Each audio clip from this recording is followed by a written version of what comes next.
Alright, first and foremost, I give all praises to Yahweh, Ba'ashem Yahushua. All honor and glory to Yahweh, Ba'ashem Yahushua.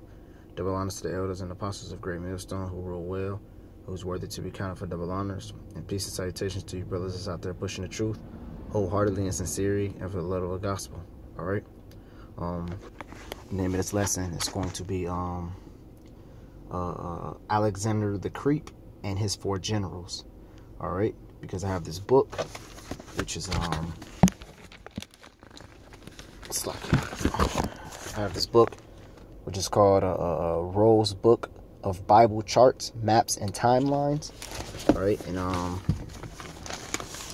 I basically was reading this little passage. It's pretty on point. You know, goes off some. You have to basically pick the meat from my bone. You have this is the statue of the Book of Daniel of Nebuchadnezzar's dream. So I was reading a passage about the Greece Empire, Alexander the Great, and everything. All right, so I'm just gonna go into this, give a brief historical facts. It goes off some parts, but through the power of Yahweh Ba'ashem Yahushua, I was able to pick the meat from the bone. And Lord willing, this video will be edifying for the elect out there. All right. So without further ado, I'm gonna go ahead turn it this way. I'm gonna go ahead and start reading. It says in 332 BC, Alexander the Great of Greece conquered the kingdom of Persia and expanded his kingdom as far east as the Indus River. All right, and that gives you a little map, which is pretty on point on how far his kingdom stretched apart. All right, and it says Alexander the Great brought with him, it says, rapid Hellenization to spread the Greece culture, language, and religion into the entire civilized world. It says after Alexander's death in 323 BC, which he only reigned for like 11 years. You know, if they began in 332 and he died in 323, that's about 11 years. Yeah, that's about 11 years. Yep. So it says his generals fought over the conquered land. The conquest land. It says after more than 40 years of struggle and warfare, 323 to 280 BC, four major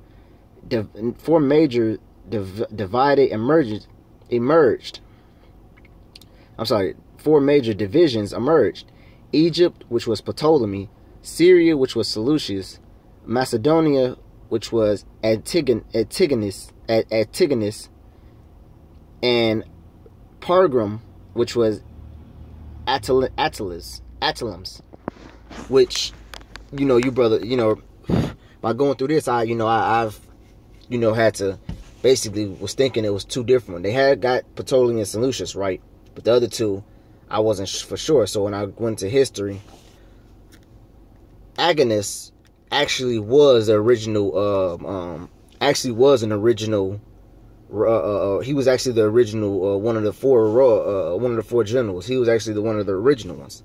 So by going into the history, he Seleucus, which was the last general to get into power, Seleucus actually replaced it, Agabus. Agabus was one of the four, but Agabus, the reason why Agabus fell down is because Ptolemy, Seleucus, and Attalus, which also is part of the Lysimachus dynasty, because if you read about him, he came up under Lysimachus. It was Lysimachus who came into rulership first. So that's where it actually goes off, because they didn't mention him, because Lysimachus came before this guy. If you Google this guy, it show you all about his dynasty. But if you read more about him, he came up after Lysimachus has already died. So they should have put Lysimachus here. But anyways, Lysimachus, Ptolemy, Seleucus, and Cassius all came together to take this certain general down, and they did. And then when he got taken down, his kingdom got over. His kingdom basically got taken over by the Seleucus dynasty. All right, and that's how the fact. So when they put this right here, it was on point, but the four major generals is Ptolemy, Cassius, Seleucus, and Lysimachus. You know, that's the original four. You know, which this guy was a part of that, but you know, as far you see, he got taken down. All right. Clear it back up.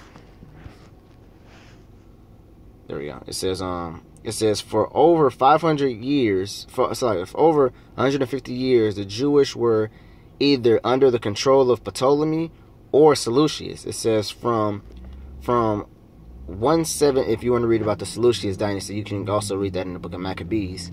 It talks all about it. It says 175 through 163 BC, the Seleucids ruled Antiochus the fourth or the sixth. I get those confused. I don't know if that's the fourth or the sixth, but it says Epiphanes tried to force the Jews to abandon their laws and adopt Greek cultures in 167 BC. It says, and discredit the Jewish temple by sacrificing a pig on the altar to the Greek god Zeus. It says, in response to the discretion of the temple, a Jewish priest named Judas Maccabees, which is also in the book of Maccabees, led a revolt. Maccabees won, and in 164 BC, the temple was cleaned and I'm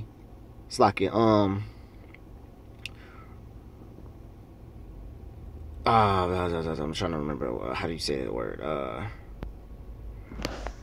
Rededicated. This rededication is celebrated every year as Hanukkah, which is, you know, on point.